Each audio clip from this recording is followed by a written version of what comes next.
पुरानारदशापेन बृहताङ् प्रपितो मदा नलकूबर मुनिग्रीवाभिति खतु श्रियानितु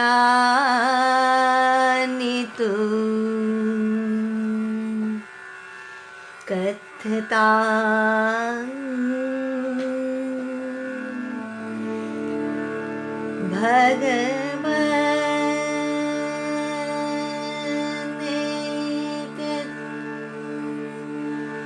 तयो पापस्य कारणं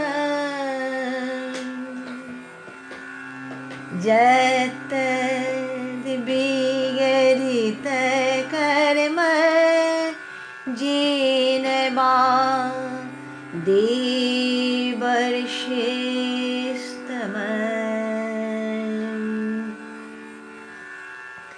বলছেন মহারাজ পরীক্ষিত পরম কৃপালু সুখদেবজিকে তিনি জিজ্ঞাসা করছেন, হে সর্বজ্ঞ শিরোমণি, নলকূবরের মণিগ্রীব এমন কি বিগড়িত কার্য করেছিলেন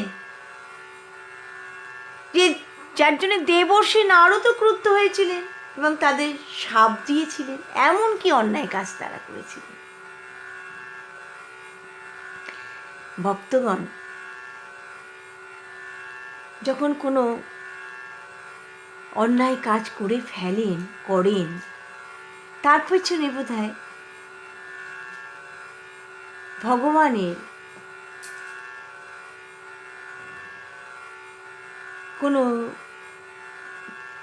লীলা বা কৃপা,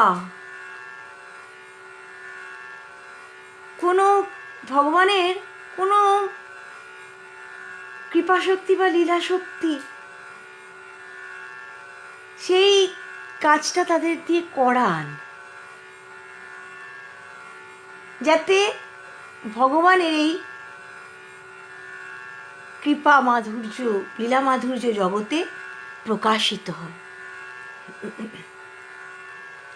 রামচন্দ্র, ভগবান শ্রীরামচন্দ্র, তিনি অবতীর্ণ হবার বহু বহু পূর্বে বানর শিশু নীল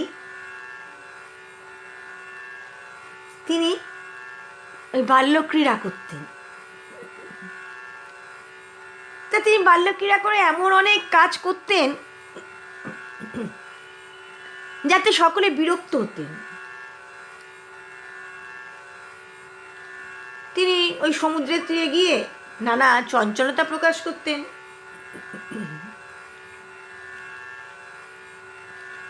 আর কি করতেন? আশ্রমের, যেখানে ওই সমুদ্রের কাছাকাছি যে সমস্ত আশ্রম ছিল, সেই আশ্রমে ব্রহ্মচারী বালকদের, ঋষিদের সন্ধ্যা উপাসনার জন্যে যে কমণ্ডল থাকতো, সেগুলো নিয়ে তিনি সমুদ্র গর্ভে নিক্ষেপ করতেন।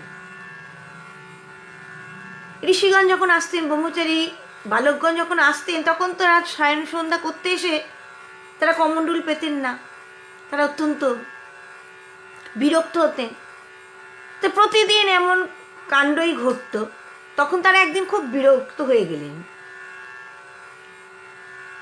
তখন তারা যখন ধ্যান যোগে জানতে পারলেন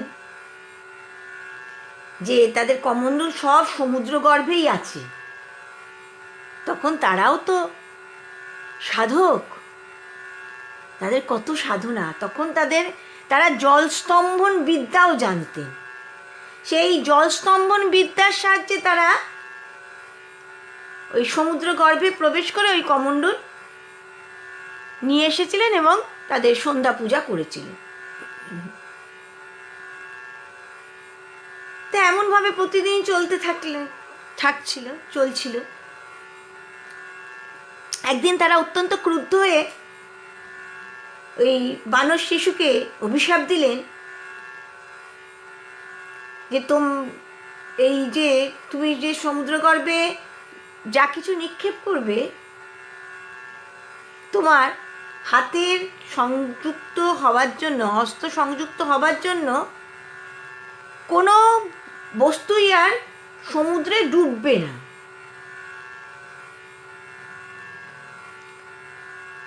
কোনো বস্তুই আর সমুদ্রে ডুববে না। এর ফলে কোনো বস্তুই আর সে ফেললে সমুদ্রে ডুবতো না। কিন্তু রামচন্দ্র, ভগবান শ্রী রামচন্দ্র যখন সীতা মাকে উদ্ধার করতে যাবেন লঙ্কায়, তখন তো সেতু বন্ধন করতে হবে। কি করে সেতু বন্ধন করা যাবে সমুদ্রের ওপর দিয়ে? তখন ওই অভিশাপগ্রস্ত নীল বানরই ওই সমুদ্র বন্ধনের কাজে তিনি সহায়তা করলেন। কেননা তার হস্ত সংযুক্ত যে কোনো বৃক্ষ, পর্বত সব তো ওই সমুদ্রের জলে ভাসতে লাগলো। আর তার ফলে সেখান দিয়ে অতি সহজেই সেতু রচনা হয়ে গেল। আর রামচন্দ্র সকলকে নিয়ে সদলবলে সমুদ্র পার হয়ে লঙ্কায় গেলেন। আর রাবণ নিধন লীলা প্রকাশ করলেন।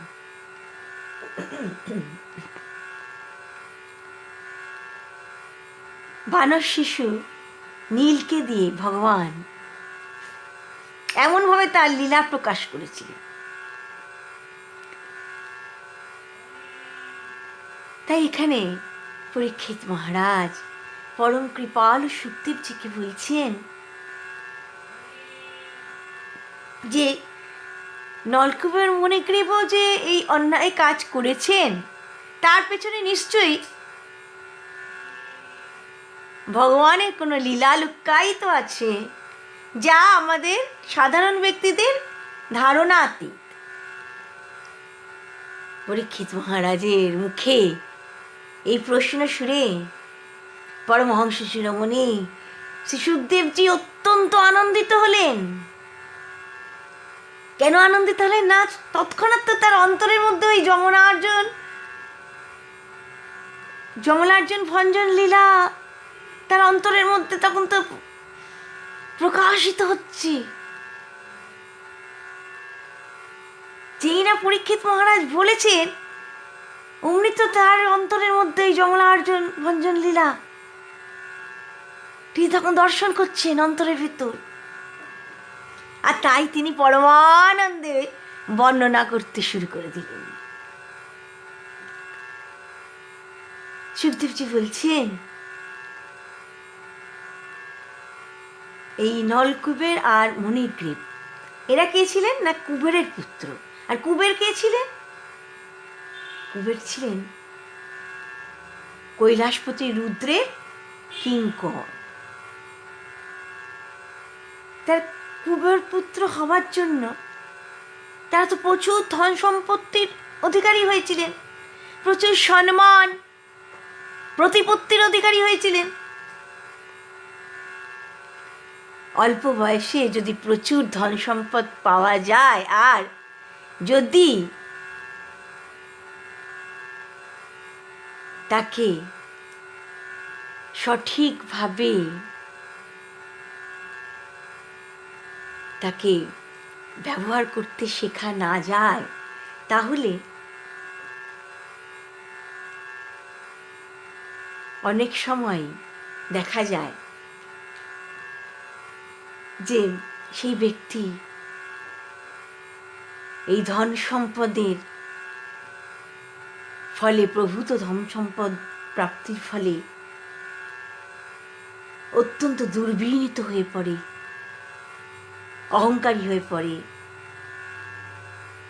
অন্যায় আচরণকারী হয়ে পড়ে।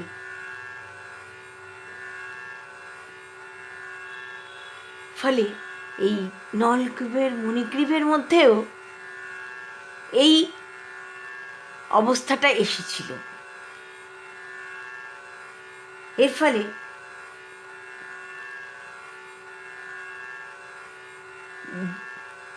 এত যখন ধন সম্পদ হয়ে যায়, তখন সেই ব্যক্তি যদি দেব সিংহাসনে অধিষ্ঠিত থাকে, তাহলেও সে পশুর অধম হয়ে পড়ে, এমনই বলছেন সুখদেবজি। নলকূবর মণিগ্রীব, তাদের তো অল্প বয়স, তাদেরও এই ধন সম্পদ তাদেরও অত্যন্ত নিম্নগামী করে দিল। ধন সম্পদ যত ভোগ করা যায় ততই তো ভোগের লালসা বাড়তে থাকে। ভোগের লালসা তো কখনো স্তিমিত হয় না। ভোগের লালসা স্তিমিত হয় কখন? যখন ভগবানের কৃপা লাভ করা যায়, তখন ভোগ, তখন এই দৈহিক ভোগ থাকে না। তখন ভোগ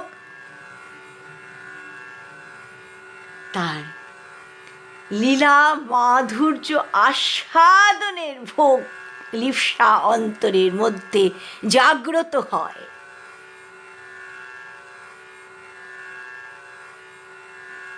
তা এই ভোগ বাসনাকে সংযত করতে না পারলে এই ভোগ বাসনা ব্যক্তিকে অত্যন্ত নিম্নগামী করে দেয়। আর এই ভোগ বাসনার তো কোনো শেষ নেই।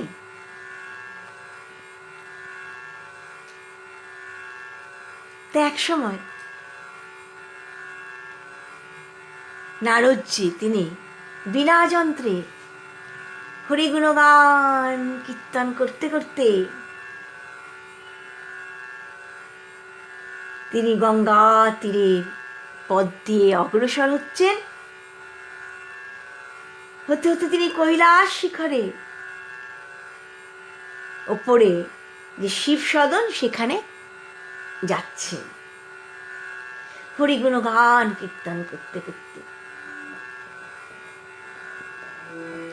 শ্রী গোবিন্দ পদার বিন্দু চিন্তা কর মনে রে, শ্রী গোবিন্দ পদার বিন্দু চিন্তা কর মনে রে, চিন্তা কর মন রে তার ধ্যান কর মন রে, চিন্তা কর মন রে তার ধ্যান কর মন রে। কবে চলিয়ে চলিয়ে ঢলিয়ে ঢলিয়ে গাইব হরি গুণ গান রে, কবে চলিয়ে চলিয়ে ঢলিয়ে ঢলিয়ে গাইব হরি গুণ গান রে, শ্রী গোবিন্দ পদার বিন্দু চিন্তা কর মনে রে। নারদজিৎ এমনভাবে লীলা গুণগান করতে করতে চলেছে। আর নলকূবের মণিগ্রীব তারা তো ওই গঙ্গা বক্ষে তারা নানা রকম পৈশাচিক কাণ্ড করে যাচ্ছেন। নারদ ঋষি তো তুমি তো তন্ময় হরিগুণগানে, আর তার এই হরিগুণগান শুনে কৈলাসবাসী সমস্ত সব জীবের হৃদয় এক অপূর্ব ভাব মাধুর্যে আচ্ছাদিত হয়ে রয়েছে। তারা এক ভাবানন্দে সকলে বিভোর। কার কণ্ঠের ধ্বনি শুনছেন তারা?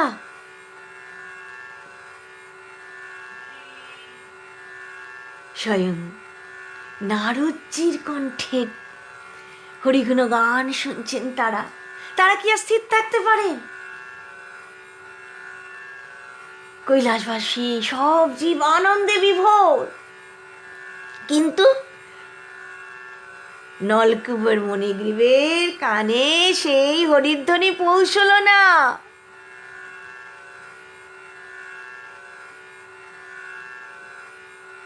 ফলে তারা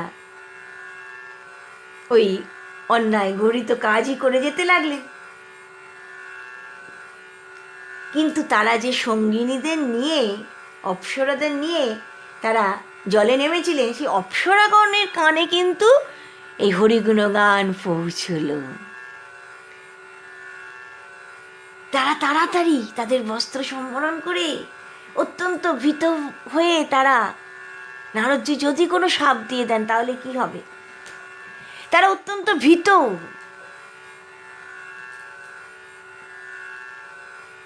হয়ে তারা এক জায়গায় অবগুণ্ঠান্বিত হয়ে মাথা নিচু করে এক জায়গায় তারা অবস্থান করতে লাগলো।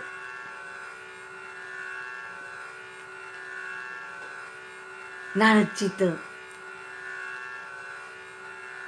হরিগুণ গান করতে করতে চলেছেন। এক সময় নলকূপের মণিগ্রীবের কাছাকাছি তিনি গেছেন। যখন তাদের কাছে গিয়ে তিনি পড়েছেন, তার তো কোনো বাহ্যজ্ঞান নেই, কিন্তু তার এই হরি গুণগান কীর্তনে ওই নলকূপের মণিগ্রীব অত্যন্ত বিরক্ত। তারা খুব চিৎকার করে উঠেছেন, বিকট চিৎকার করে উঠেছেন। তখন নারদজির ধ্যান ভঙ্গ হয়েছে, তিনি তাদের দিকে তার করুণা দৃষ্টিতে তিনি তাদের দিকে তাকালেন। নারদজি দেখছেন এই কি কাণ্ড, এই কুবেরের পুত্র তো এরা, কাকে দেখছেন তিনি, তারা এমন অসৎ পথে চালিত হলো কি করে? একে তো তারা অন্যায় কাজ করছে, আবার মদিরা পান করার জন্য তারা সমস্ত কিছু বিবেক হারিয়ে ফেলেছে, পশুর থেকে অধম হয়ে গেছে। তারা কোথায় দেবজনী জাত, আর সেই দেবচিত ব্যবহার থেকে তারা চ্যুত হয়ে গেছে। নারদজি বুঝতে পারলেন যে একমাত্র ধনের গর্বেই তাদের এরকম পতন ঘটেছে। এই ধনই তাদের মদিরা পান করতে শিখিয়েছে, বেশ্যাসক্ত হতে শিখিয়েছে, এমন অন্যায় আচরণ করতে শিখিয়েছে। তখন তাদের দেখে নারদজির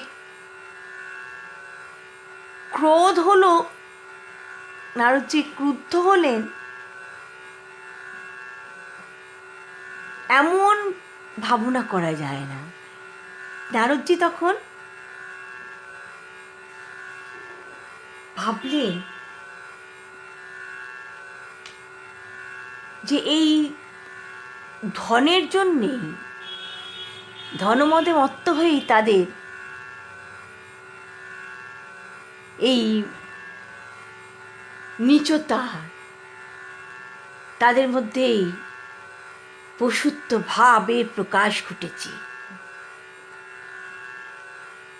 নারদজি তো তিনি তো সব সময় হরিগুণগান কীর্তন করেন, হরিচরণ সরোজ মধু পানে তিনি সবসময় রত থাকেন। তা এমন ভক্তদের জাগতিক সম্মান বা জাগতিক সম্মান লাভের কোনো লালসা তাদের ভেতর থাকে না। আবার কেউ অপমান করলেও সেই অপমানে অপমানিত তারা হন না,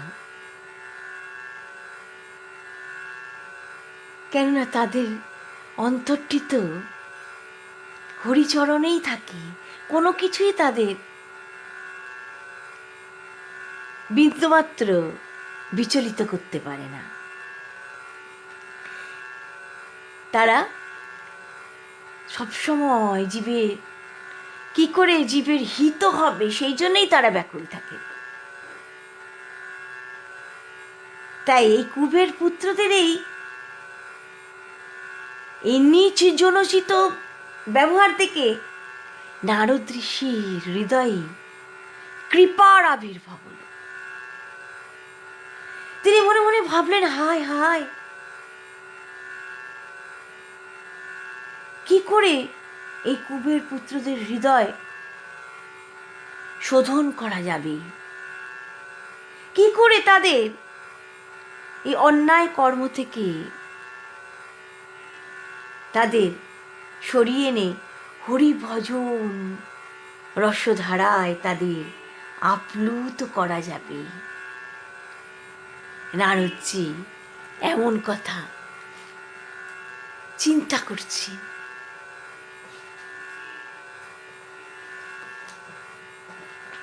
যাকে ডাকলে, যার কৃপায়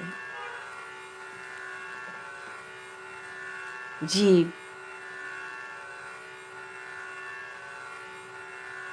তার লীলাগুণ গান কীর্তন করতে পারে,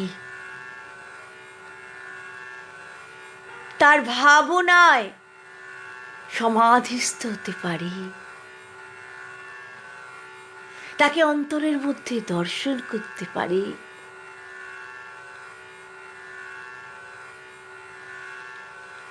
তার কথা চিন্তনে বাক্য গদগদ হয়ে যায়, যাকে চিন্তন করলে চক্ষু দুটি অশ্রুসিক্ত হয়, যাকে চিন্তন করলে মনে হয় জগতে আর কিছু পাওয়ার নেই, সেই ভগবৎ চরণের সাথে, হরির সাথে কিভাবে তাদের সম্বন্ধ যুক্ত করা যাবে, নারদজি এই কথা ভাবছেন। দেবকী রাখিল নাম নয়নের মণি, জ্যোতির্ময় নামে রাখেন যাজ্ঞবল্ক্য মুনি, পত্রীমুনি নামে রাখে কোটি চন্দ্রেশ্বর, গৌতম রাখিল নাম দেবেশ্বর, মরীচি রাখিল নাম অচিন্ত অচ্যুত, জ্ঞানাতীত নামে রাখে শৌনকাদি সুত, রুদ্রগণ নামে রাখেন দেবী মহাকাল, বসুগণ নামে রাখে ঠাকুর দয়াল, সিদ্ধগণ নামে রাখে ভূতানা নাশন, সিদ্ধার্থ রাখিল নাম কপিল তপোধন, ভাগরী রাখিল নাম অগতির অগতি, মৎস্যগন্ধা নামে রাখেন ত্রিলোকের পতি।